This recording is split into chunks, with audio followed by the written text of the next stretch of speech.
funny in terms of ADHD, it's not always just kids that are suffering. A lot of adults are now coming into the doctor's office saying that they're suffering with ADHD type symptoms. They're complaining, hey, could I have this? Question is adult onset ADHD, is that something else we got to worry about, or is it just something in disguise? It's called because old. Well, there's that, and then there was actually this new study published in the American Journal of Psychiatry which suggests adult ADHD is rare, and if it's diagnosed, oftentimes it's really more of an underlying mood disorder or maybe a substance abuse disorder. What are your thoughts on that? If you have ADHD as a child, it's 85% likely to carry into adolescence, 50% likely to carry into adulthood.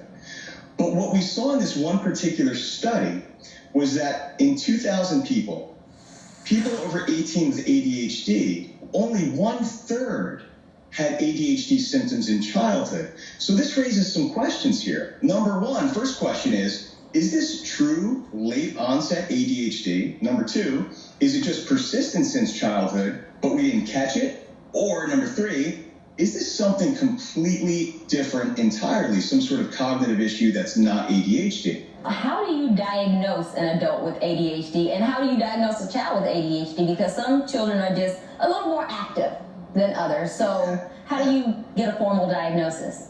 As a medical doctor, I treat ADHD as what's called a diagnosis of exclusion, right? So what that basically means is I want to rule everything else out before you get to ADHD, especially in an adult. Because if you have an adult that can't focus and concentrate all of a sudden, you have to say, wait a second here. Are they having a thyroid problem, a blood sugar issue? Do they have a traumatic brain injury? What's going on here? And in kids, you want to rule out a specific learning disorder, hearing disabilities, sight issues, things like that. So you rule everything medical out. And then you start looking into the psychological components of ADHD. You do it with a lot of questionnaires, and you do it with a lot of collateral information. In an adult, it's a little bit challenging because I can't talk to their pediatrician, I can't talk to their teachers, right? But I still would involve their primary care doctor. I would ask to speak with their wife or spouse, right? Just to get as much information as possible. Well, I think the reason that this is salient is because all of us in today's society, I think at times feel like we have some attention deficit problems. It sounds to me like ADHD may be getting overdiagnosed in adults. Is that something we could surmise from this? 100% agreed. I'm with you.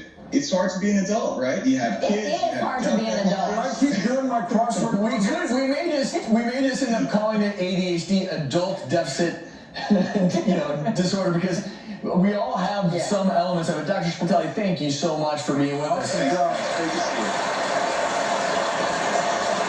Yeah, I have a number of adult friends who they almost try to get the diagnosis because they do. They want their hands on the stimulants.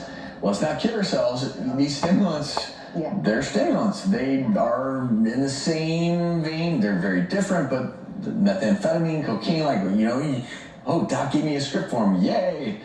Anyway, I want to move on. Speaking of yay, sometimes you